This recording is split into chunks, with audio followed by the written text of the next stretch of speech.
देखो gravitational potential energy, gravitational potential energy, देखो gravitational potential energy of a body, कोई भी एनर्जी, कोई भी एनर्जी बच्चों क्या होती है, कोई भी एनर्जी क्या होती है, वर्क डन होती है यार। वर्क एनर्जी पावर में हमने पढ़ा था, एनर्जी का जो कैलकुलेशन है वो हम किससे करेंगे, वर्क डन से करेंगे। किसी भी एनर्जी का हमें कैलकुलेशन करना है तो हम किससे करेंगे, वर्क डन से करेंगे। पोटेंशियल एनर्जी वर्क डन होती है कहाँ, कौन से सिस्टम के लिए, कंजर्वेटिव फोर्स सिस्टम के लिए, ऐसा सिस्टम जिसमें कंजर्वेटिव फोर्स एक्ट कर रहा होगा। Potential energy is defined only for conservative forces. Conservative forces किसे कहते हैं, कंजर्वेटिव फोर्सेस उन्हें कहते हैं जिनके लिए किया गया वर्क डन पाथ पे डिपेंड नहीं करता, वो फोर्सेस कंजर्वेटिव फोर्सेस कहलाते हैं। ये जो हमारा फोर्स है F = G m1m2/r², ठीक है, न्यूटन लॉ ऑफ ग्रेविटेशन में जो फोर्स है हमारा, ये फोर्स कौन सा फोर्स है, कंजर्वेटिव फोर्स है। तो इसलिए जब भी दो मासेस का सिस्टम होगा तो उस दो मासेस के सिस्टम में पोटेंशियल एनर्जी स्टोर्ड होगी because of this conservative force. ठीक है, कैसे निकलेगी वो एनर्जी, वर्क डन से। कैसे निकलेगी, वर्क डन से। और वर्क डन कैसे निकलता है, अगर कांस्टेंट फोर्स के लिए निकालना है वर्क डन तो क्या होगा, F.S, और वेरिएबल फोर्स के लिए निकालना है वर्क डन तो इंटीग्रेट करना पड़ता है। कांस्टेंट फोर्स के लिए निकालना है तो F.S कर देंगे ना सीधे, और वेरिएबल फोर्स के लिए इंटीग्रेशन करना पड़ेगा। बस इतनी सी बात है, वर्क डन निकाल दो, पोटेंशियल एनर्जी निकल आई। ठीक है, तो ग्रेविटेशनल पोटेंशियल एनर्जी क्या लिखा, of a body in gravitational field is defined as the amount of work done in bringing the body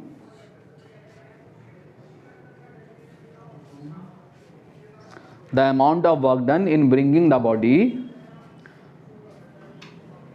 from infinity to a point, from infinity to a point against gravitational, against the gravitational force.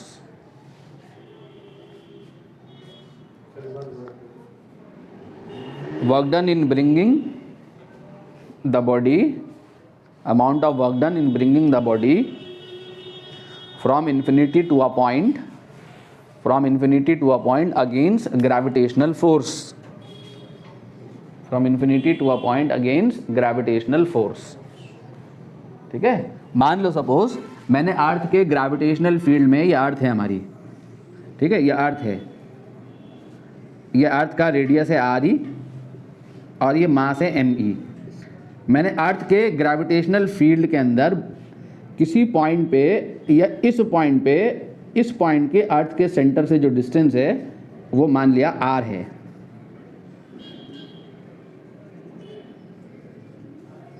Height कितनी है, surface से body की जो height है वो कितनी है, H। तो R कितना हो जाएगा, H + RE हो जाएगा ना, RE + H हो जाएगा।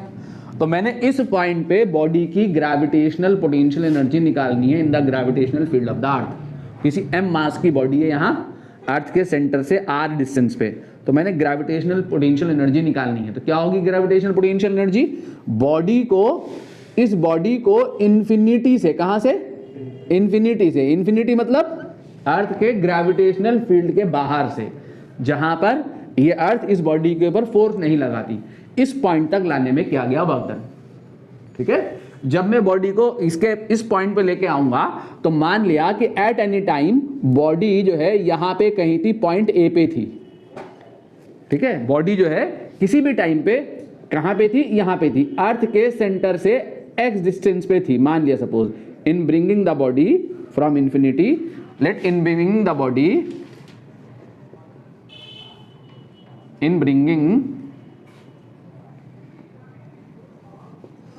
in bringing the body from infinity to P, let it was at point A at a distance x from centre of earth.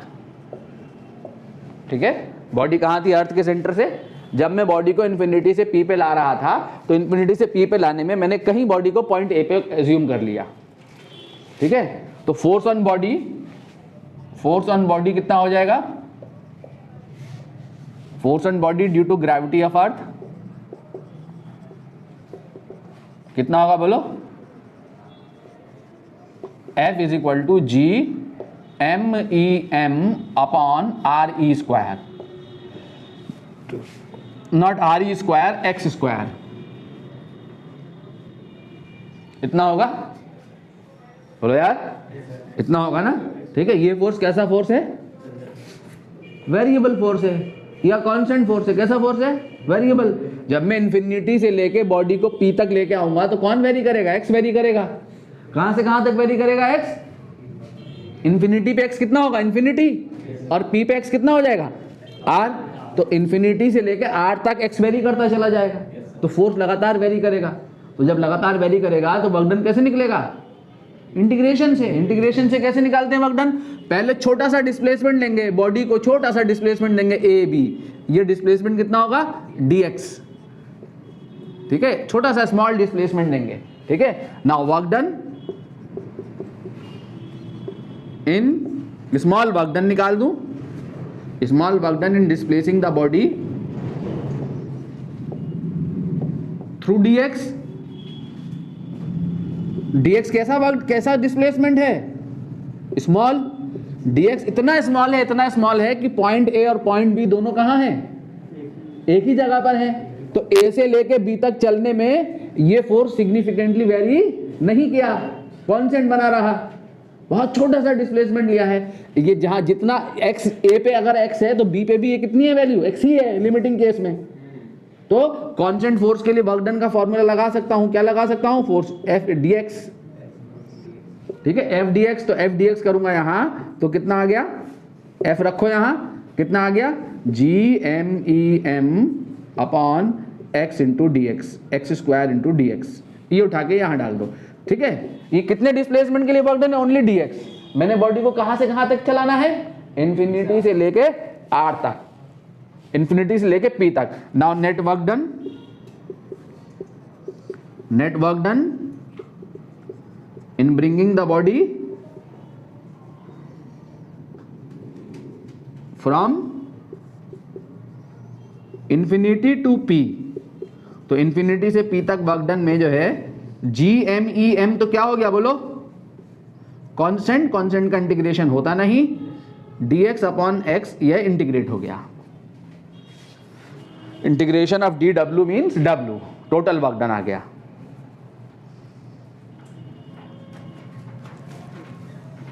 ठीक है,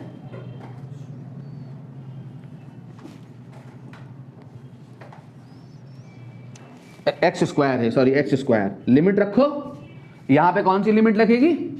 x की लिमिट। कहां से ला रहे हैं? इन्फिनिटी। तो x पे क्या है? इन्फिनिटी। x इन्फिनिटी पे x कितना है? x कितना हो जाएगा इन्फिनिटी पे? इन्फिनिटी हो जाएगा, तो लोअर लिमिट हो जाएगी इन्फिनिटी। और पॉइंट p पे x कितना है? r है, ये r है, स्मॉल r, ये r E plus h r ले लो। तो इन्फिनिटी से लेके r तक इंटीग्रेट कर दिया। ठीक है, इसका इंटीग्रेशन क्या होगा? W is equal to G M E M X की पावर -2 इंटू डी एक्स। लिखोगे इसको? बोलो हैं? ऊपर x की पावर -2 हो गया ना, तो x की पावर n का फॉर्मूला लगा दो। x की पावर n का इंटीग्रेशन क्या होता है? x की पावर n+1 अपॉन n+1, यानी कितना आ गया? -1/x, माइनस बाहर ले लो तो क्या हो गया? Minus of G M E M into 1/r, infinity से लेके r तक। तो ये आपका आ गया work done G M E M 1/r minus 1/इन्फिनिटी। 1/इन्फिनिटी क्या हो जाएगा? 0। तो वर्क डन कितना आ गया? Minus of G M E M upon r। r की वैल्यू डाल दो, कितनी है r की value? G M E M upon R E plus H. अगर आर ई के टर्म में डालोगे तो ये ग्रेविटेशनल पोटेंशियल एनर्जी है बॉडी की।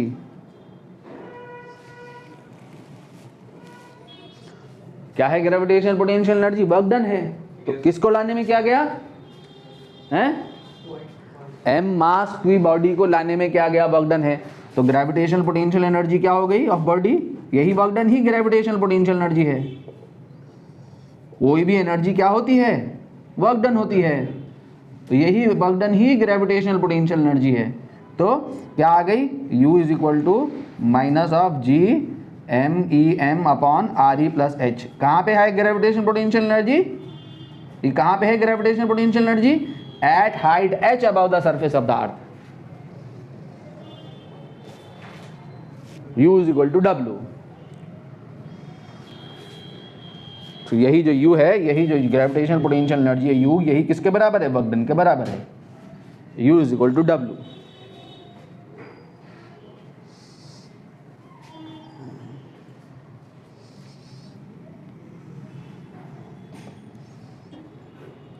तो change in gravitational potential energy, change in GPE, GPE मतलब when body goes at height h above the surface। Body कहाँ जा रही है? अर्थ की सरफेस से अबव h हाइट पे चली गई। तो हमने ग्रेविटेशनल पोटेंशियल एनर्जी में चेंज निकालना है। तो ऑन सरफेस अगर हम निकालें, ऑन सरफेस, तो सरफेस पे क्या होगी ग्रेविटेशनल पोटेंशियल एनर्जी? बताओ तो सही। US is the surface is equal to minus of GMEM upon RE। H 0 हो जाएगा ना सरफेस के लिए, ठीक है। इन्फिनिटी से सरफेस तक लाने में वर्क डन, तो लिमिट जो है H तक, RE तक जाएगी, कैपिटल RE तक, ठीक है। ये हो जाएगा। और at height H above surface,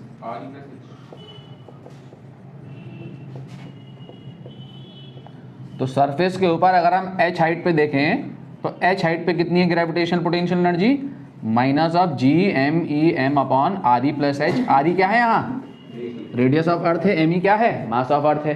तो बॉडी की H हाइट पे एनर्जी इतनी है पोटेंशियल एनर्जी, और सरफेस पे इतनी है। तो कौन सी वैल्यू ज्यादा है इसमें? ऊपर या नीचे?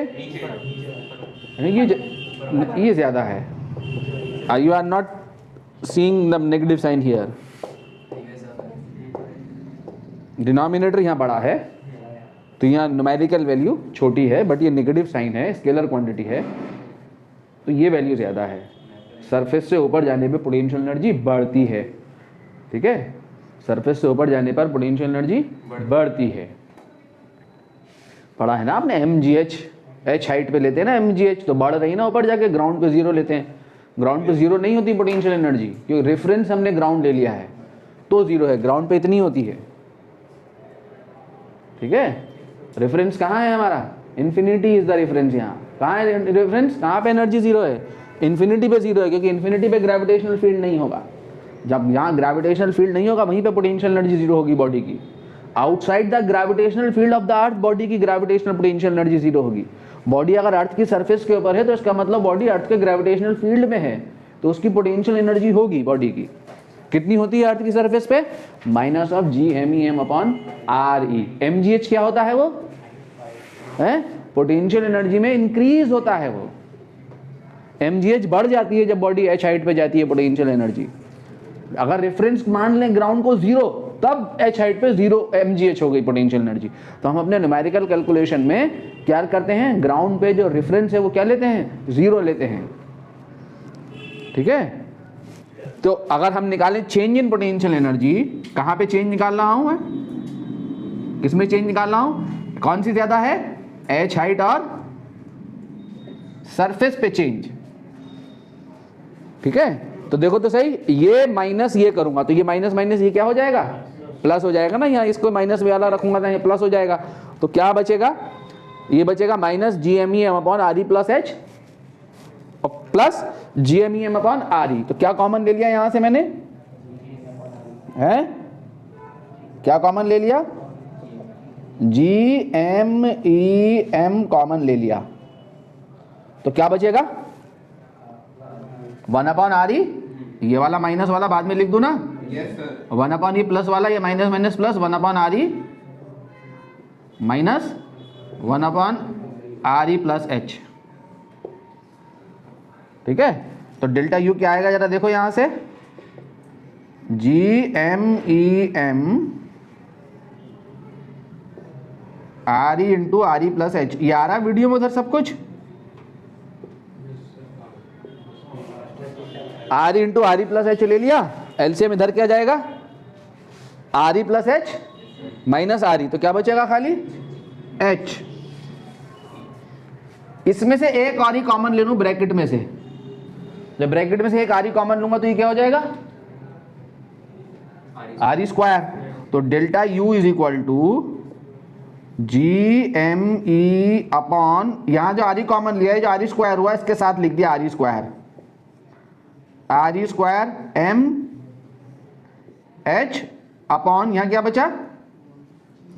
बचा, 1 प्लस H अपॉन RE, ये बचा ना। ये क्या चीज है, ये है GME अपॉन RE स्क्वायर, क्या चीज है G है, G क्या एक्सेलरेशन ड्यू टू ग्रेविटी। ठीक है, ये आपका है एक्सेलरेशन ड्यू टू ग्रेविटी। तो इसको मैं क्या लिख सकता हूं M, ये G है ना, ये बोलो mgh।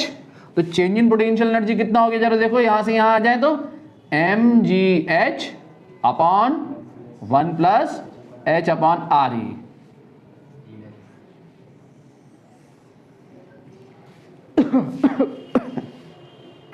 यानी जब आप ग्राउंड से H हाइट पे जाएंगे तो बॉडी की पोटेंशियल एनर्जी कितना इंक्रीज कर गई, mgh अपॉन इंक्रीज हो गई कितना mgh upon 1 plus H upon RE। अगर हम अर्थ के बराबर रेडियस के बराबर हाइट पे चले जाएं, if H is equal to RE, मैं किस हाइट पे पोटेंशियल एनर्जी में इंक्रीज निकाल रहा हूं बॉडी की, at height equal to the radius of the earth. तो अगर मैं H इज इक्वल टू यहां RE रखूं तो यहां भी RE रखना पड़ेगा ना, तो कितना आएगा जरा बताओ तो सही, mg RE upon RE upon RE 1 plus 1 कितना हो जाएगा 2। तो अगर हम अर्थ के रेडियस के बराबर हाइट पे चले जाएं तो बॉडी की पोटेंशियल एनर्जी कितनी होगी mg RE बाई 2 इंक्रीज हो जाएगी इतना। और अगर mgh लगाएं तो कितना आएगा mg RE है कितना एक्चुअल mg RE बाई 2। तो यानी mgh नहीं लग सकता है H is equal to RE के लिए। कब लगता है mgh कब लगता है, if H is less than RE। H क्या है हमारा, लेस देन RE है, बहुत छोटा है H। तो H अपॉन RE क्या हो जाएगा, लेस देन 1, और 1 प्लस लेस देन 1 ही होगा।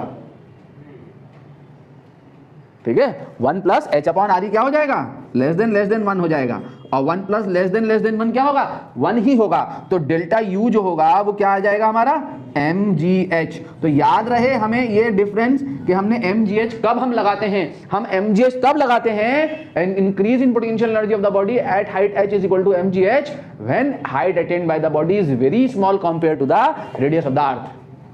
10, 20, 50, 100, 200, 400, 500 मीटर, 1 किलोमीटर, 2 किलोमीटर, 5 किलोमीटर, ये सब जो है वेरी स्मॉल है कंपेयर टू 6400 किलोमीटर।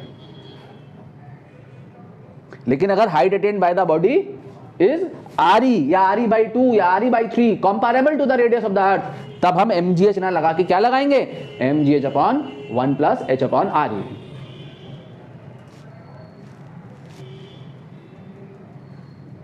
ठीक है, when H is comparable to RE।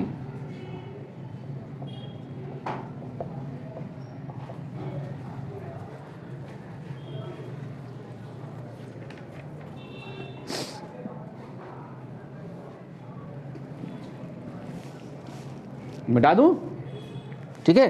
अब हमने क्या निकाला बच्चों, ग्रेविटेशनल पोटेंशियल पे बात करें, अभी अभी हमने निकाला था कि बॉडी को एम मास की बॉडी को पॉइंट पी तक, इस पॉइंट पी तक लाने में क्या गया वर्क डन हमने निकाल दिया। अर्थ के ग्रेविटेशनल फील्ड के अंदर अगर हम ग्रेविटेशनल पोटेंशियल निकालेंगे तो ग्रेविटेशनल पोटेंशियल निकाल सकते हैं in the gravitational field of the earth.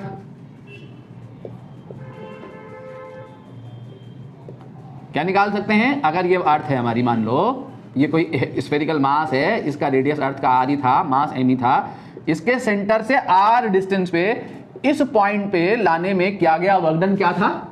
M mass की बॉडी को लाने में क्या गया वर्क डन कितना था? Minus of G M E M upon R. अभी अभी निकाला है मैंने। वर्क डन कैसा निकल गया है? Negative. G M E, G positive, M E positive, M positive, R positive, सब पॉजिटिव, तो डब्ल्यू क्या है? ऑलवेज नेगेटिव है, नेगेटिव आया है वर्क डन।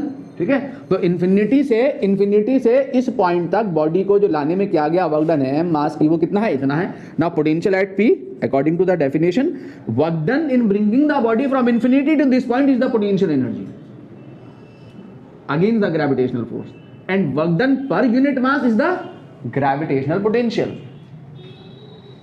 ठीक है, तो ग्रेविटेशनल पोटेंशियल जो हो जाएगा, पोटेंशियल एट पी, कौन सा पोटेंशियल?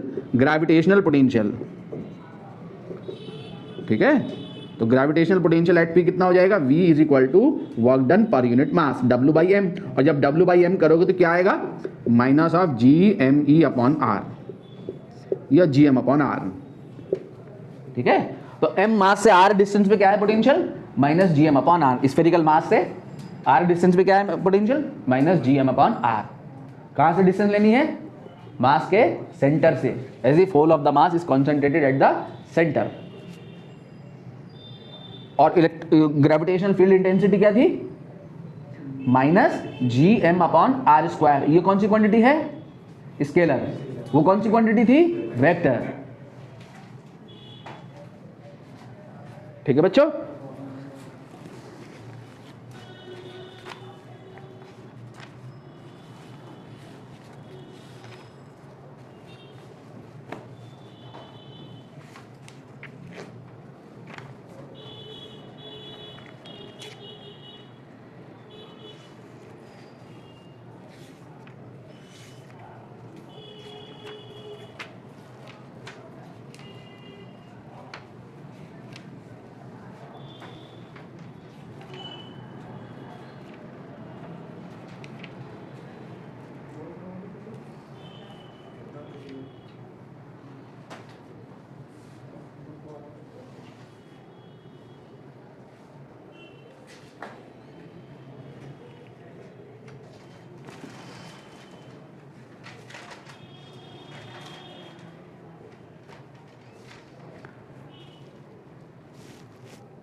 लिखिए question.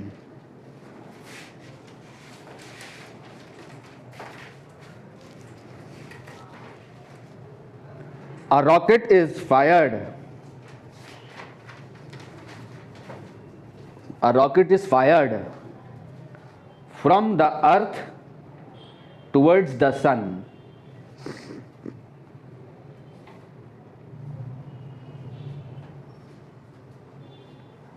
At what distance from the earth's center? At what distance from the earth's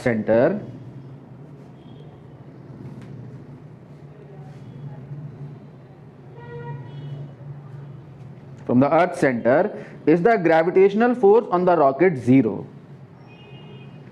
Is the gravitational force on the rocket zero? Mass of sun is equal to 2 into 10 की power 30 kg, 2 into 10 की power 30 kg. Mass of earth is equal to 6 into 10 की power 24 kg. Mass of earth is equal to 6 into 10 की power 24 kg.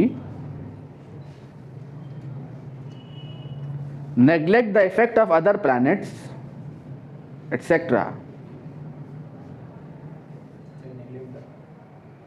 Neglect the effect of other planets, etc.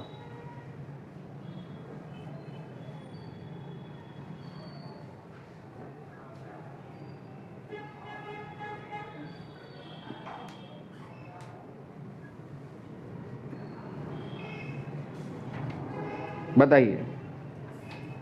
Orbital radius भी लिख लो, orbital radius is equal to 1.5 into 10 to the power 11 metre, 1.5 into 10 to the power 11 metre.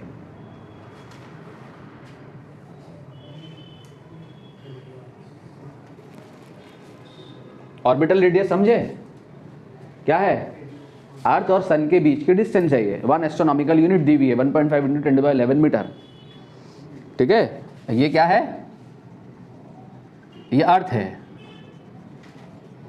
और ये सन है। ठीक है, अर्थ और सन के बीच की डिस्टेंस दी हुई आर, आपको कितनी दी हुई है? 1.5 into 10 to the power 11 metre. Orbital radius of the Earth, Earth जिस सर्किल पे ऑर्बिट, जिस रेडियस अर्थ का ऑर्बिट दिया हुआ है, ऑर्बिट का रेडियस दिया हुआ है अराउंड द सन। ठीक है, रॉकेट को फायर किया टुवर्ड्स द सन, तो किस पॉइंट पे जाके gravitational force on the rocket क्या हो जाएगा? 0। किस पॉइंट पे जाके ग्रेविटेशनल फोर्स 0 होगा? बोलो जल्दी से। जब रॉकेट को फायर करेंगे तो कौन कौन फोर्स लगाएगा? अर्थ और सन दोनों लगाएंगे फोर्स, अर्थ और सन दोनों फोर्स लगाएंगे। तो एक ऐसा पॉइंट आएगा, मान लो अर्थ से कितनी डिस्टेंस पे? x डिस्टेंस पे, मान लिया x डिस्टेंस पे। यहां पर क्या होगा? अर्थ की वजह से जो फोर्स है ऑन द रॉकेट, रॉकेट का मास कितना है? मान लिया m है। अर्थ का मास कितना है? me है। सन का मास कितना है? ms है। 3 मासेस हो गए ना? तो ये वाला मास इसको अपनी तरफ को अट्रैक्ट करेगा, ये वाला मास इसको अपनी तरफ को अट्रैक्ट करेगा। ये force on rocket due to earth FRE, और ये है ये कौन अट्रैक्ट करेगा? सन। ये है force on rocket due to sun. तो जिस पॉइंट पे ये दोनों फोर्सेस आपस में क्या हो जाएंगे? इक्वल, कैंसिल आउट कर देंगे, तो net force on the rocket क्या होगा? 0। मान लो ऐसा जो है अर्थ से x डिस्टेंस पे होगा, तो सन से कितनी बची है डिस्टेंस? है r माइनस x। ठीक है, समझ गया कि नहीं? yes, sir. ठीक है, तो इसका मतलब FRE इज इक्वल टू, आपने किससे इक्वेट करा देना है? FRS। इस पॉइंट पे दोनों फोर्सेस आपस में इक्वल हो जाएंगे। क्या है अर्थ और सन के बीच में फोर्स? बोलो, GMEM upon x square is equal to, ये किसके बीच में? रॉकेट और सन। ये कौन है? रॉकेट और अर्थ। तो रॉकेट और सन कितना हो गया? GMS into M upon R minus x का whole square. G cancel, M cancel, G cancel, M cancel, तो R minus x upon x का स्क्वायर इज इक्वल टू कितना आ गया? MS upon ME। MS कितना है? मास ऑफ सन कितना दिया हुआ है? R minus x upon x का whole square is equal to mass of sun is 2 into 10 की power 30 and the this is 6 into 10 to the power 24। तो आपके पास क्या आया? R minus x upon x का whole square is equal to 10 to the power 6 upon 3। ठीक है, तो इसका मतलब R minus x upon x is equal to कितना आ गया? 10 to the power 3 upon under root 3। ठीक है, तो अब आपका क्या हो गया ये? तो R upon x minus 1 is equal to आ गया 10 to the power 3 upon 10 to the power 3 under root 3 upon 3। Under root 3 से ऊपर नीचे मल्टीप्लाई कर दिया। अंडर रूट 3 कितना होगा? 1.732। तो 1.732 कितना हो गया? 1732 अपॉन 3, 10 की पावर 3 से मल्टीप्लाई कर दिया, प्लस 1 R बाई एक्स।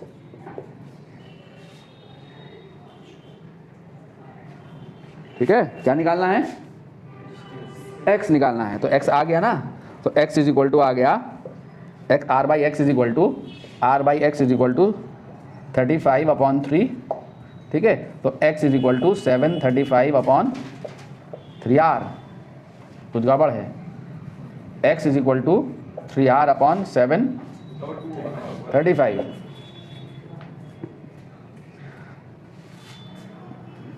ठीक है, तो R की वैल्यू डाल दो। R कितना है? 1.5 इंटू 10 टू द पावर 11, तो ये आएगा आपका 2.6 into 10 to the power 8 metre. Earth से इतनी डिस्टेंस पे जाके जो है इतनी डिस्टेंस पे जब आप पहुंचोगे तो ये सब कुछ हो जाएगा। ठीक है, लिखो two heavy spheres each of mass 100 kg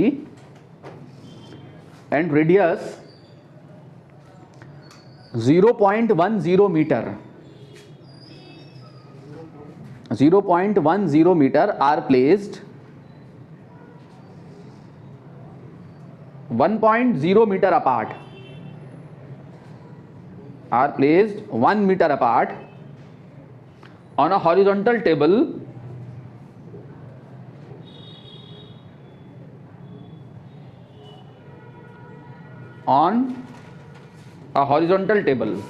What is the gravitational force and potential? What is the gravitational force and potential at the midpoint of the line joining the?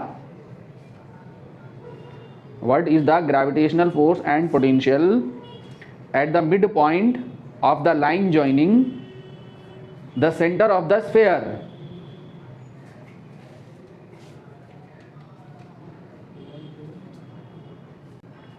Potential at the midpoint of the line joining the center of the sphere.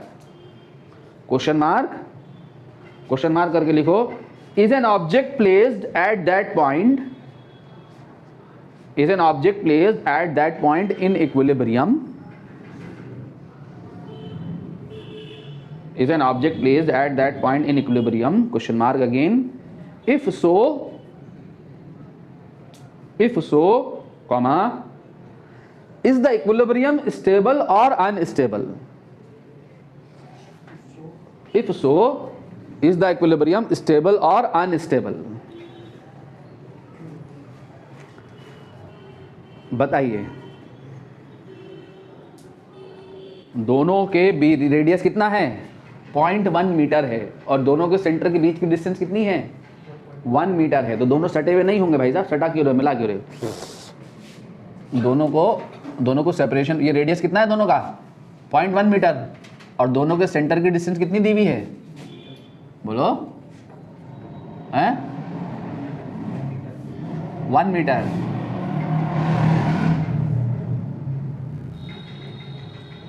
ये आपका जो है, ये दोनों मास है. ये मास कितना है? m और ये भी m है. तो इनका मिड पॉइंट, ये डिस्टेंस मिड पॉइंट का होगा, यहाँ होगा. तो मिड पॉइंट अगर ये डिस्टेंस r कितना दिया हुआ है? 1 मीटर ना. तो ये कितना हो गया? r/2. ये कितना हो गया? r/2. यहाँ पे क्या बताना है सबसे पहले? Gravitational field. क्या बतानी है? हाँ, तो फील्ड कौन सी क्वांटिटी है? वेक्टर. ये मास और ये मास दोनों क्या है? सेम. इस पॉइंट की डिस्टेंस इस मास से कितनी है? उतनी ही जितनी इससे. तो इस मास की वजह से इस पॉइंट पे फील्ड किधर आएगा? टुवर्ड्स द मास मिलता है फील्ड. किधर आएगा? इधर आएगा. E1 बोलो. और इस मास की वजह से ये मान लो मास 1 है, ये मास 1 है, मान लो ये मास 2 है. ठीक है. इस मास की वजह से इस पॉइंट पे फील्ड किधर आएगा? बताओ. मास की तरफ आएगा E2. अरे electric field, gravitational field and acceleration due to gravity एक ही डायरेक्शन में तो आएंगे. सेम ही तो होते हैं. ठीक है. दोनों क्या हैं? आपस में सेम हैं. क्या कर देंगे एक दूसरे को? Cancel out. E1 is equal to क्या है? E2 है. दोनों क्या कर देंगे?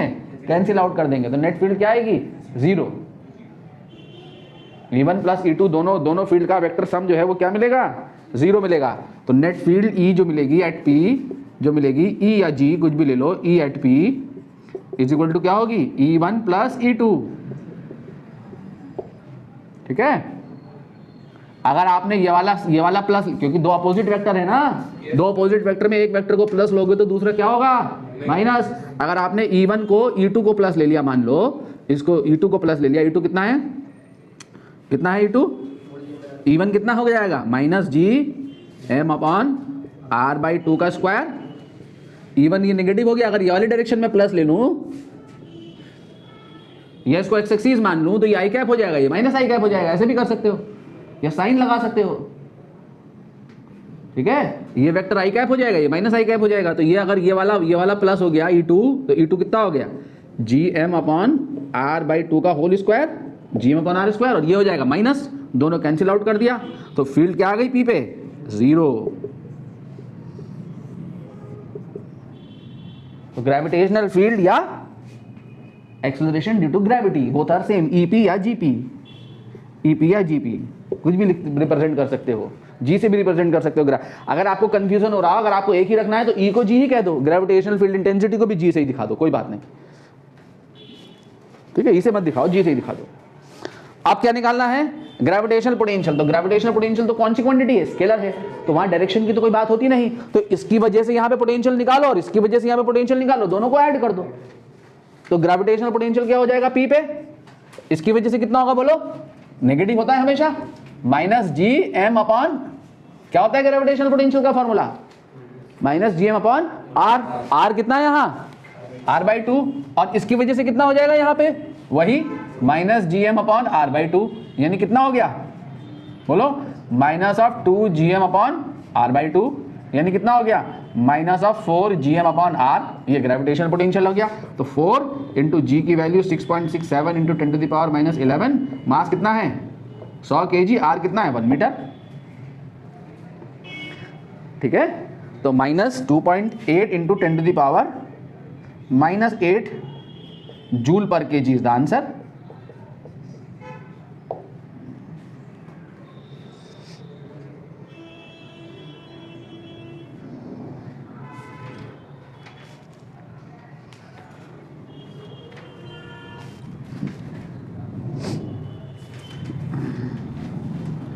अब क्या कह रहा है, आगे भी कुछ कह रहा है,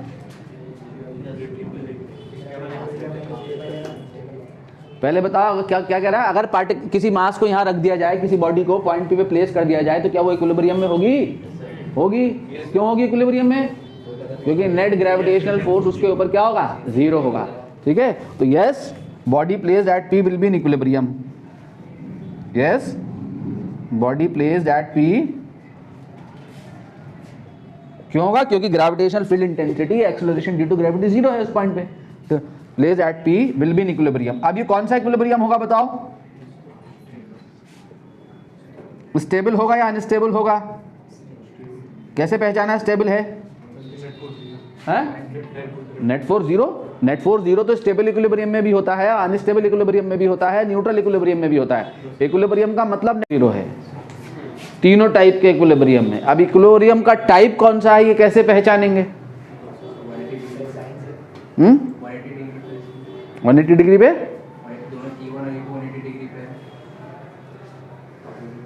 नहीं, इससे क्या मतलब, 180 डिग्री के फोर्सेज ही तो कैंसिल आउट करेंगे एक दूसरे को, इक्वल एंड अपोजिट, ऐसे नहीं, साइन से। देखो सुनो मेरी बात ध्यान से, इक्विलिब्रियम को कैसे पहचाना जाता है, टाइप ऑफ इक्विलिब्रियम, ये पॉइंट है। देखो आपके पास एक एग्जांपल समझाता हूं मैं आपको, ये आप मान लो कोई एक बड़ा सा स्फीयर है, इसके अंदर ये बॉल रखी हुई स्टेशनरी है, ये बॉल स्टॉप है यहाँ, तो ये इक्विलिब्रियम में है, बॉल इक्विलिब्रियम में है, ठीक है। ये आपके पास बड़ा सा स्फीयर है, यही स्फीयर, सेम स्फीयर है, बॉल यहाँ रखी हुई, टॉप पे रखी हुई, यहाँ पे रखा जा सकता है ना, बड़ा सा स्फीयर है, उसके ऊपर एक बॉल को रख दिया, ये भी इक्विलिब्रियम है, ठीक है।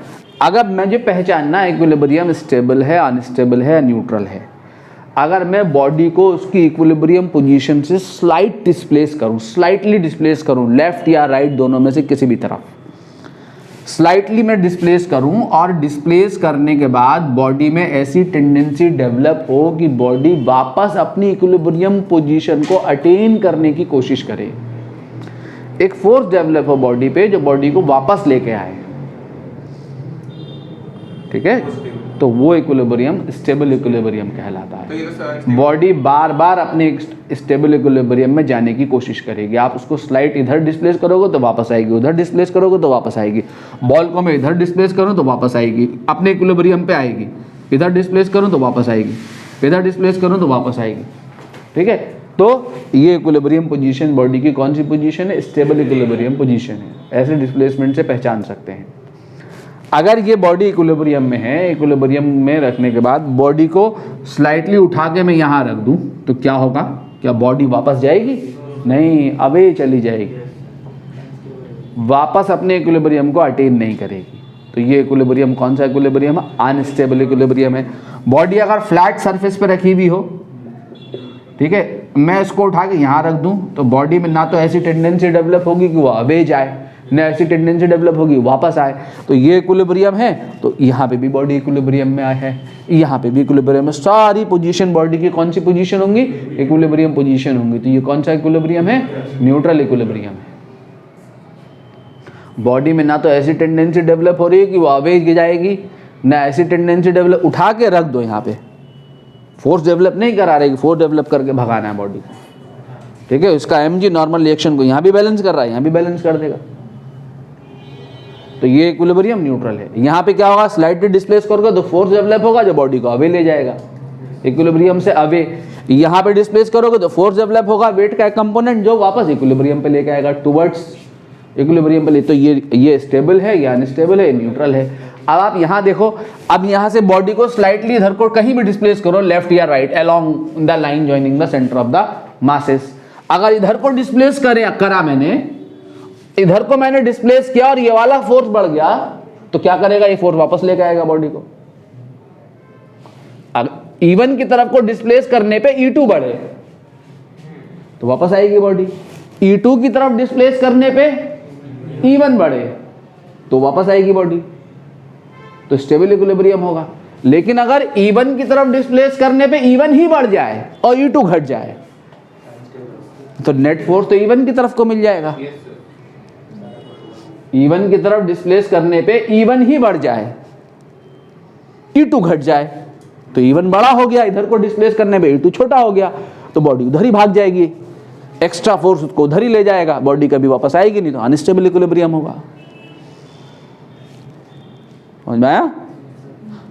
ठीक है। और अगर ऐसा होता कि यहां लेके गया तो अगेन यहां भी बैलेंस हो रहे होते, E1 E2 यहां भी बैलेंस हो रहे होते, यहां भी इधर उधर कहीं भी डिस्प्लेस करो, सब जगह बैलेंस हो रहे होते, तो न्यूट्रल होता।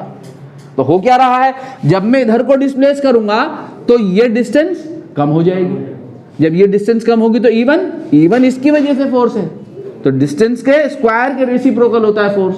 ये फील्ड या ग्रेविटेशन फील्ड इंटेंसिटी या ग्रेविटेशन फील्ड या एक्सेलरेशन ड्यू टू ग्रेविटी। तो जैसी R कम होगा तो E बढ़ जाएगा, तो ये वाला फोर्स बढ़ जाएगा। जब इस बॉडी को इस मास की तरफ को डिस्प्लेस करोगे तो ये ज्यादा अट्रैक्ट कर लेगा, तो इधर ही बॉडी भाग जाएगी। सो इक्विलिब्रियम इज अनस्टेबल। ठीक है। सो equilibrium and types of equilibrium is unstable.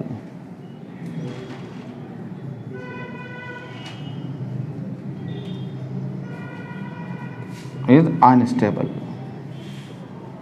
एक तरीका और होता है इक्विलिब्रियम को पहचानने का, पोटेंशियल एनर्जी से पहचानते हैं।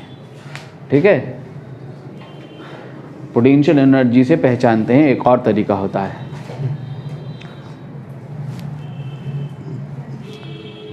कि state of minimum potential energy is the state of stable equilibrium and the state of maximum potential energy is the state of unstable equilibrium. देख सकते हैं, देखो अगर स्फीयर बॉल सिस्टम के लिए यहाँ पे बॉल कहाँ है?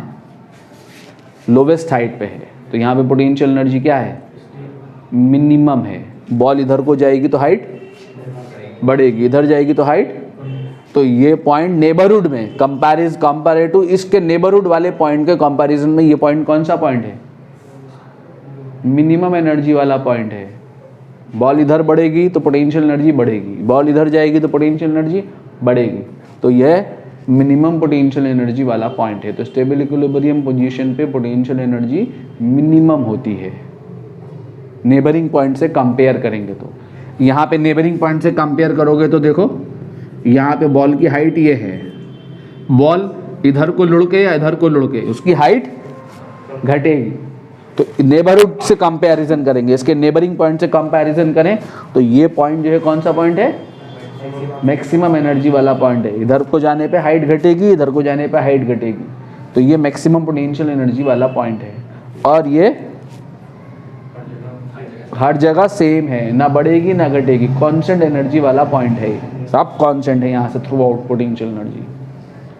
ठीक है, तो state of constant potential energy अगर है तो वो न्यूट्रल इक्विलिब्रियम है। State of maximum potential energy है तो वो अनस्टेबल इक्विलिब्रियम है, और state of minimum potential energy है तो वो स्टेबल इक्विलिब्रियम है। ठीक है, वर्क एनर्जी पावर में पढ़ेंगे हम, और एसएचएम में भी पढ़ेंगे अभी इसके बाद, जब एसएचएम सेकंड बुक में स्टार्ट करेंगे तो।